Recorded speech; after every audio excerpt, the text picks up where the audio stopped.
Well, guys, some of these new gimmicks to spur buyer activity on new construction are getting absolutely ridiculous.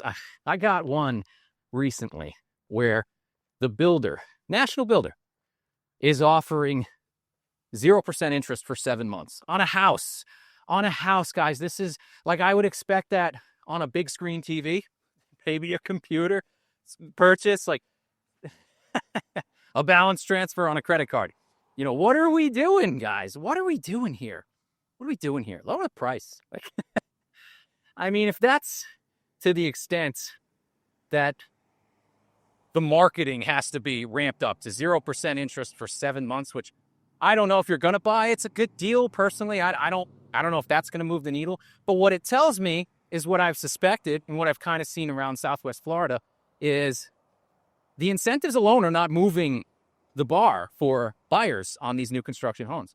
So they're rebranding incentives now, which at the end of the day, it's basically the same incentive. So if you read the fine print on an offer such as this, you're going to find that it's basically flex cash. And for those who don't know what flex cash is, it's the builder will give you a certain amount of money at closing. You can use it however you see fit. If you would like to put it into design upgrades or pay down your closing costs or buy down your interest rate or have them prepay 7 months of interest for you. I don't know. This is so wacky. So wacky to me. Like this, because the climate from having to bid with builders to get an offer in, just to bid to be able to give them an offer, not even like to bid for the property. And now all this as new construction inventory continues to pile up here. A few videos back, I told you guys they're pumping the brakes, but I mean, they still got a lot out there. And really quickly, guys, if you like this content, please consider hitting that like button, maybe subscribing to the channel. It helps me out immensely, and thank you to everybody who already has. What I've been reading nationwide, but seeing locally, is indeed happening. Builders are having to get more aggressive with their offerings. It's not just, we're going to give you a rate buy down, or we're going to buy your interest for 7 months. It's and then price drops, and then maybe some closing costs. Like, there's still a lot of inventory out there. As we've mentioned, they've pumped the brakes on building in a lot of areas, but there's still a lot left over here, especially in Southwest Florida. So I don't know. I don't know what's next. Like I told you guys a few weeks back, they're giving you free stays at some places. Some places will reimburse your airfare if you fly down here and purchase one of their properties. Everything is getting thrown at the wall right now. Every timeshare gimmicky thing, and I guess credit card big screen TV promo option now with something like this is getting thrown at the wall, and they don't seem to be sticking because they keep changing. They keep modifying them. If it worked, if one of these was a great idea, everyone would start doing it, and you wouldn't see all these random different kinds of promotions that just seem absolutely insane to do on a home. So new construction in a weird spot, guys. The resale market, as you know, in Southwest Florida, very tumultuous right now.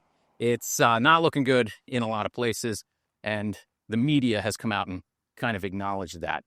I keep speculating that if we have another strong listing season, it's going to be another year of what happened this year. So I do believe that may occur, because it seems to be when you remove investors from the equation, here specifically in Southwest Florida, but a lot of areas, that sucks up a huge portion of what was driving prices up. And as we know, real estate investment right now, very hard to make the numbers work. One bad move, bad tenant, storm, anything can really throw away any profits you had. And right now, with the way the market's looking around the country, it's not even a guaranteed appreciation play, which has historically been the reason why everyone's like, oh, it's safe. But you can get better returns elsewhere. I'm seeing landlords really start to take some beatings here. Take a look at this post that I caught the other day. So this is the post I was talking about. It's just one of many. Basically, a landlord saying, wow, the cost of replacing shingles on a roof is blood. I'm assuming they meant bloody expensive, or they want blood. He's getting quotes $15,000 to $18,000 in Colorado Springs. That's about 7 months of rent. crazy. If I include taxes and insurance and a hot water heater replacement, I will only break even on being a landlord for one of my houses this year. Crazy. And a lot of the comments are echoing this. I'm seeing a lot more posts. Again, he says, ouch, if there is a big hailstorm, someday I am literally wiped out. I do not have the money to replace multiple roofs.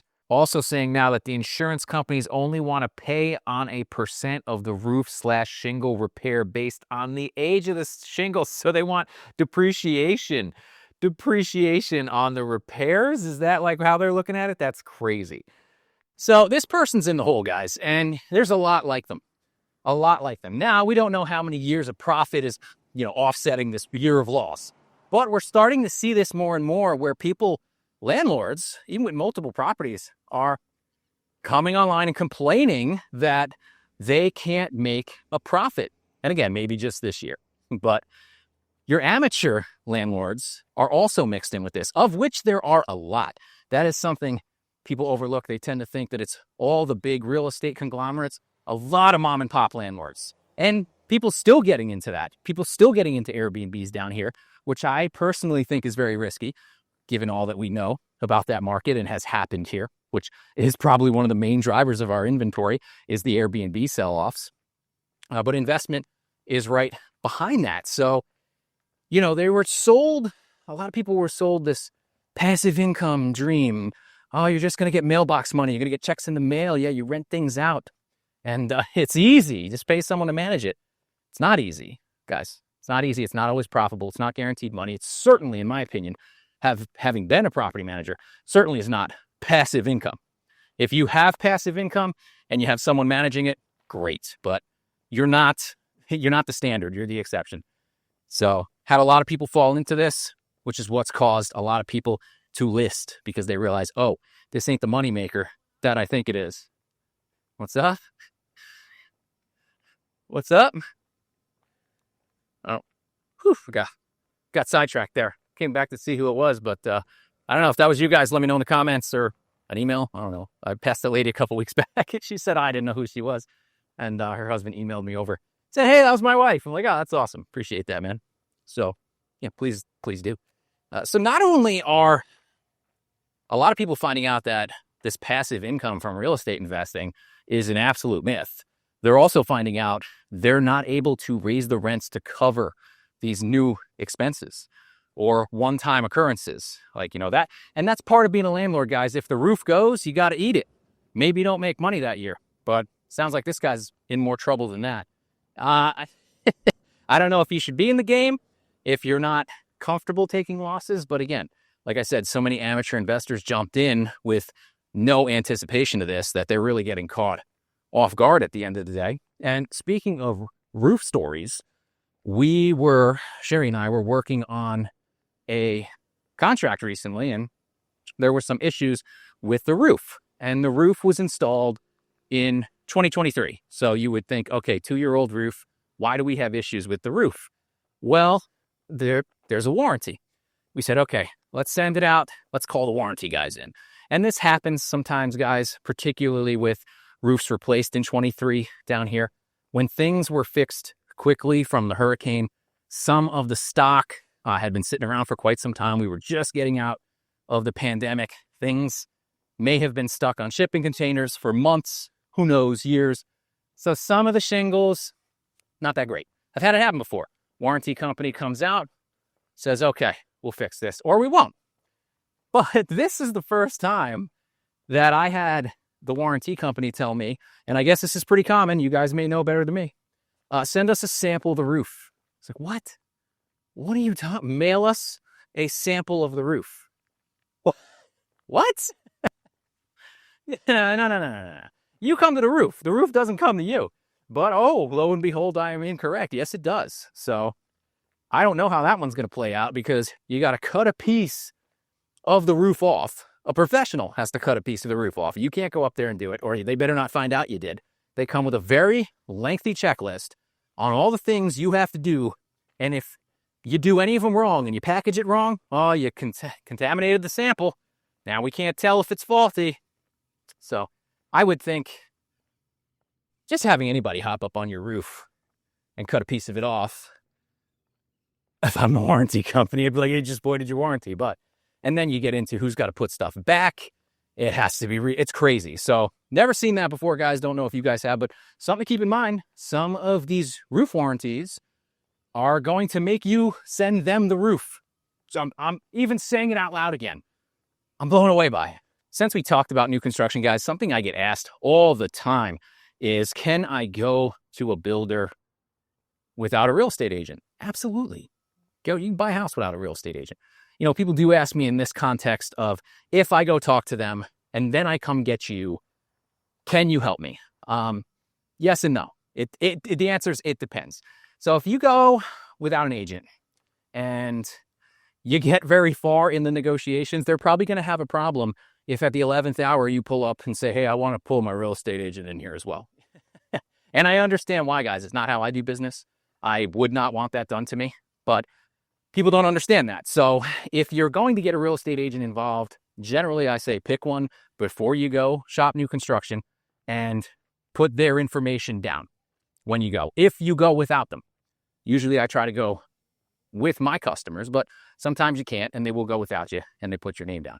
But if you're in the middle of negotiations, it's kind of hard to change your mind and say, hey, I decided I want to get representation. And unfortunately, I have this happen from time to time.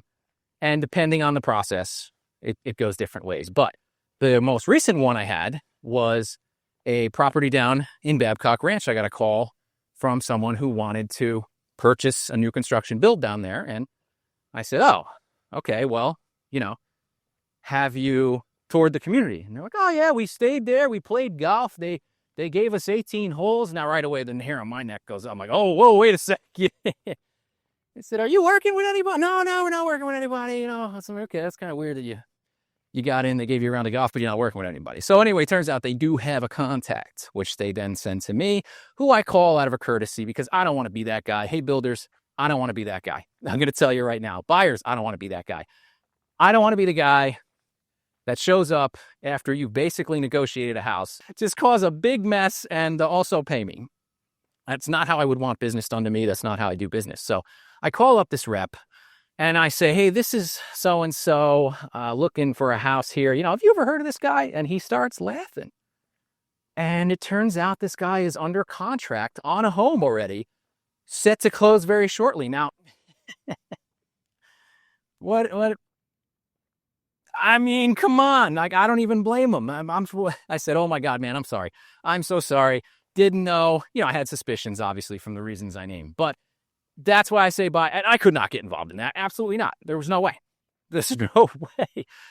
So, guys, that's when, if you're going to get serious about looking at homes, you're going to start leaving information with builders. If you want representation by an outside entity, by a real estate agent, you need to link up with one and pick who it is and make sure you're putting them down when you do that, or else later it's just not going to work out some of the time. All right, that's all I got for today, guys. If you like this video, give me a like, share, subscribe, and I'll see you next time.